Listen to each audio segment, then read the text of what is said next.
नमस्कार, world news में आज हिंदुस्तान और पाकिस्तान में सीज फायर के बाद अब तनाव कम करने की कोशिश शुरू हो गई है।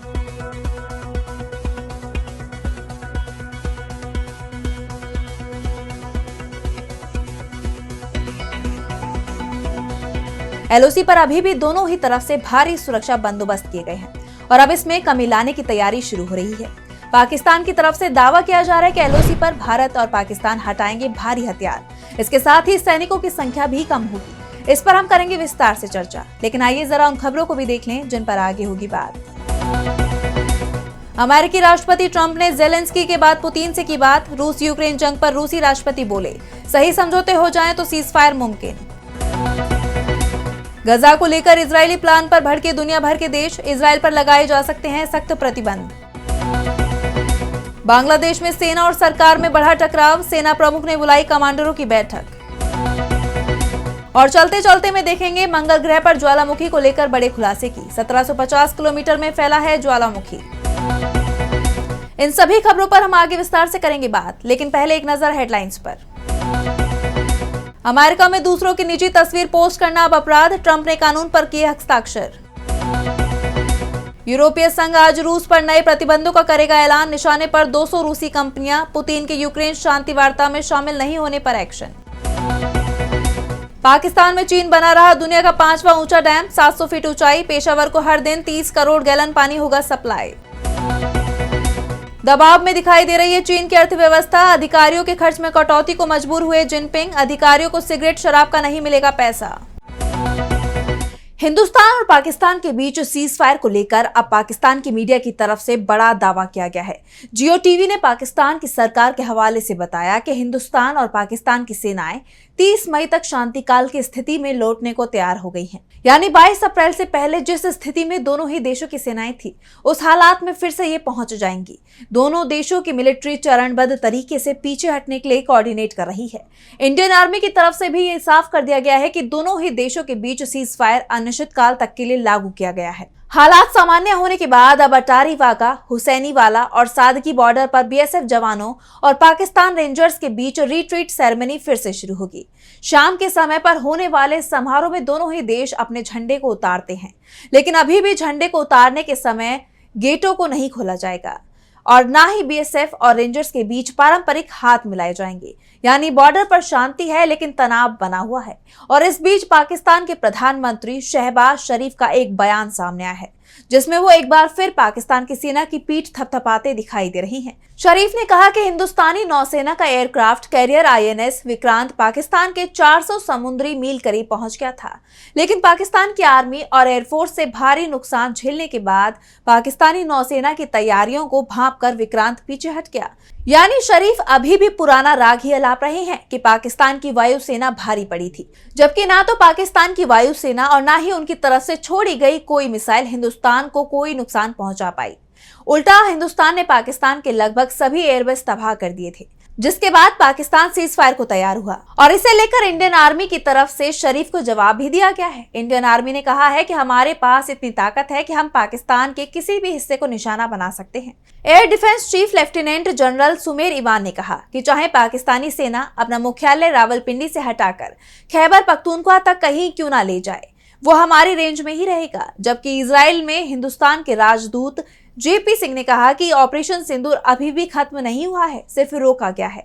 उन्होंने पाकिस्तान से मांग की कि हाफिज सईद, सज्जाद मीर और जकीउर रहमान लखवी जैसे बड़े आतंकियों को हिंदुस्तान को सौंपा जाए। हिंदुस्तान की सरकार ने भी कहा है कि पाकिस्तान से बातचीत जब होगी तो मुद्दा एक ही रहेगा कि वो हिंदुस्तान में आतंक फैलाने वाले लोगों को हमें सौंप दे। हिंदुस्तान के तीखे तेवरों से पाकिस्तान बैकफुट पर दिखाई दे रहा है और पाकिस्तान के विदेश मंत्री मदद के लिए चीन पहुंच गए हैं। चीन की तरफ से भी बयान सामने आया है, जिसमें कहा गया है कि वो हिंदुस्तान और पाकिस्तान के बीच तनाव कम कराने के प्रयास करने को तैयार है। हालांकि हिंदुस्तान साफ कह चुका है कि पाकिस्तान के साथ बातचीत में वो किसी तीसरे पक्ष को शामिल नहीं करेगा। वहीं चीन की तरफ से जरूर पाकिस्तान और तालिबान के बीच दोस्ती की कोशिश हो रही है। बीजिंग में चीन के विदेश मंत्री वांग यी, पाकिस्तान के उप प्रधानमंत्री व विदेश मंत्री इशाक डार और अफगानिस्तान के कार्यवाहक विदेश मंत्री आमिर खान मुत्तकी के बीच बैठक की तैयारी है।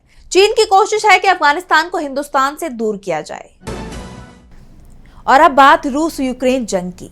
रूस और यूक्रेन की जंग को 3 साल से ज्यादा का वक्त हो चुका है। हजारों जाने गई, लाखों लोग बेघर हो चुके हैं, लेकिन अब एक उम्मीद जगी है कि ये युद्ध थम जाएगा। रूस की तरफ से भी नरमी के संकेत दिए जाने लगे हैं। पुतिन युद्ध को रोकने को तैयार है, लेकिन युद्ध विराम से पहले वो चाहते हैं कि यूक्रेन के साथ समझौता हो जाए।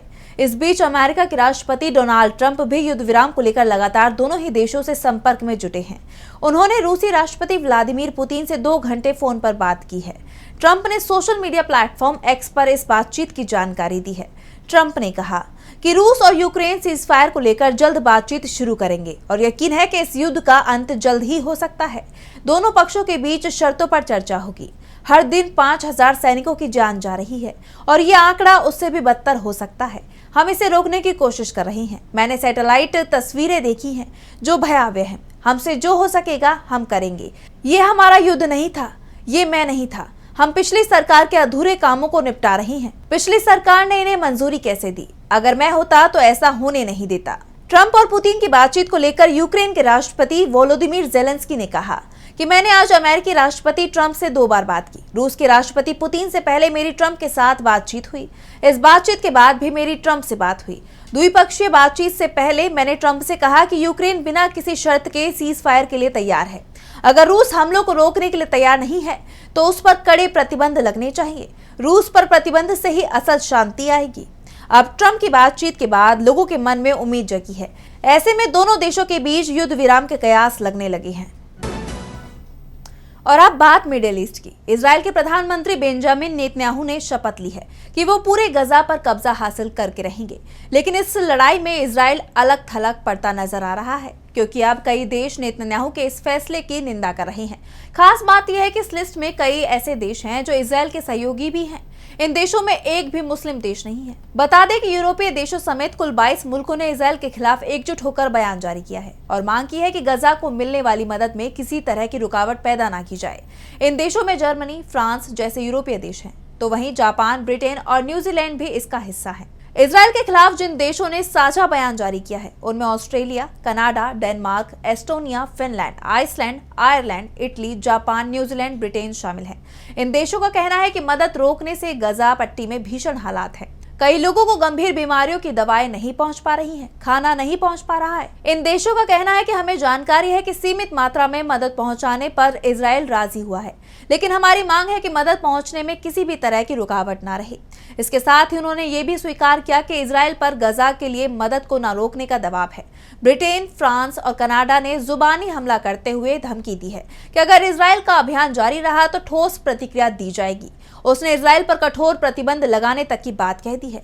सभी देशों का बयान इजराइल के उस ऐलान के बाद आया जिसमें इजराइल की तरफ से गजा पर तब तक हमले जारी रहेंगे जब तक हमास का खात्मा ना होगा। बता दें कि इजराइल की सेना ने पूरे शहर को युद्ध क्षेत्र घोषित कर दिया है। हवाई हमलों में 60 से अधिक लोग मारे गए। इजराइल के वित्त मंत्री बेजलेल स्मोट्रिच ने कहा कि इजराइल की सेना फिलिस्तीनी गजा के अवशेषों को मिटा देगी। बीते वीकेंड में भारी बमबारी में सैकड़ों फिलिस्तीनी मारे गए हैं। गजा नागरिक सुरक्षा का कहना है कि इजरायली हमलों में 91 लोग मारे गए। हमलों में गजा पट्टी के क्षतिग्रस्त अस्पतालों को भी निशाना बनाया गया, जिससे गजा के अंदर युद्ध से मरने वालों की कुल संख्या 93,486 हो गई, जिनमें से अधिकांश नागरिक हैं। और अब बात बांग्लादेश की। बांग्लादेश में हलचल मची हुई है और सबकी नजर वहां के सेना प्रमुख जनरल वकार उज़्ज़मान पर टिकी है। 20 मई को उन्होंने अपने सीनियर ऑफिसर्स को संबोधित किया और इस स्पीच को लेकर देश विदेश में खासी चर्चा है। ये भाषण इसलिए भी खास है क्योंकि एक दिन पहले ही जनरल ज़मान की 3 अमेरिकी राजनयिकों के साथ हाई लेवल डिप्लोमेटिक मीटिंग हुई थी, जिसकी अगुवाई charge d'affaires Tracy Ann Jacobson ने की। दावा किया जा रहा है कि जनरल ज़मान का फोकस बांग्लादेश म्यांमार सीमा पर ह्यूमन कॉरिडोर बनाने पर हो सकता है। इसके अलावा क्षेत्रीय स्थिरता और इस्लामी चरमपंथ के बढ़ते खतरे पर भी बात हो सकती है। जनरल ज़मान पहले भी इस्लामी चरमपंथ को लेकर चिंता जता चुके हैं। 23 मार्च को अंतरिम सरकार के एक बड़े अधिकारी के साथ मीटिंग में उन्होंने इस मुद्दे पर सरकार के लापरवाह रवैये पर नाराजगी जाहिर की थी। एक्सपर्ट्स का मानना है कि इस बार की मीटिंग में ये मुद्दा जोर शोर से उठ सकता है। वहीं शेख हसीना की पार्टी अवामी लीग पर लगे बैन ने भी माहौल गर्म कर रखा है। शेख हसीना ने इस बैन को पूरी तरह खारिज कर दिया है। अपनी पार्टी के समर्थकों के साथ वर्चुअल मीटिंग में उन्होंने इसे असंवैधानिक बताया और साफ कहा कि उनकी पार्टी इसे मानने वाली नहीं है। इस बैन की वजह से आवामी लीग को आने वाले चुनावों में हिस्सा लेने से रोक दिया गया है, लेकिन पार्टी इसे कोर्ट में चुनौती देने की तैयारी में है। कुल मिलाकर बांग्लादेश में सियासी और सैन्य माहौल गरमाया हुआ है और जनरल जमान का अगला कदम क्या होगा, ये देखना दिलचस्प होगा। और अब चलते चलते मैं बात करेंगे मंगल ग्रह के अंदर मिली अजीब चीज की। विज्ञान के क्षेत्र में हर दिन कुछ नया सुनने को मिलता रहता है। आए दिन वैज्ञानिक कोई नई खोज करते रहते हैं। मंगल ग्रह को लेकर वैज्ञानिकों के मन में हमेशा से सवाल रहा है और हाल ही में एक रिसर्च में मंगल ग्रह को लेकर हैरान कर देने वाला खुलासा हुआ है। वैज्ञानिकों ने मंगल ग्रह के अंदर हैरान कर देने वाली खोज की है। वैज्ञानिकों ने मंगल ग्रह पर बड़ा स्ट्रक्चर ढूंढा है। बताया जा रहा है कि ये संरचना मंगल ग्रह के ज्वालामुखी वाले क्षेत्र थार्सिस मोंटेस के नीचे दबी हुई है और ये इतनी बड़ी है कि कई किलोमीटर तक फैली हुई है। ये वही क्षेत्र है जो वैज्ञानिकों के लिए पहले से ही काफी दिलचस्पी भरा रहा है। इसकी खास वजह यह भी है कि यहाँ पर सौरमंडल का सबसे बड़ा ज्वालामुखी ओलंपस मॉन्स भी मौजूद है। इसके अलावा 3 अन्य ज्वालामुखी भी हैं, जिनके नाम आर्सिया मॉन्स, पावोनिस मॉन्स और एस्क्राइस मॉन्स हैं। ये तीनों ज्वालामुखी भी बहुत बड़े हैं। हालांकि मौजूदा वक्त में मंगल पर कोई भी ज्वालामुखी एक्टिव नहीं है। वैज्ञानिकों की रिसर्च में सामने आया है कि इन संरचनाओं का आकार लगभग 1750 किलोमीटर है और दिलचस्प बात यह भी है कि ये सतह से तकरीबन 1100 किलोमीटर नीचे मौजूद है। ये मास हल्का है और वैज्ञानिकों का मानना है कि ये मंगल की मेंटल से ऊपर की तरफ उठ रहा है। इसका मतलब ये भी हो सकता है कि मंगल ग्रह के अंदर अभी भी भूवैज्ञानिक गतिविधियां जारी हैं और आने वाले वक्त में सतह पर नए ज्वालामुखी बन सकते हैं। तो फिलहाल के लिए वर्ल्ड न्यूज में बस इतना ही। देश और दुनिया की तमाम बड़ी खबरों के लिए देखते रहिए DB लाइव। नमस्कार।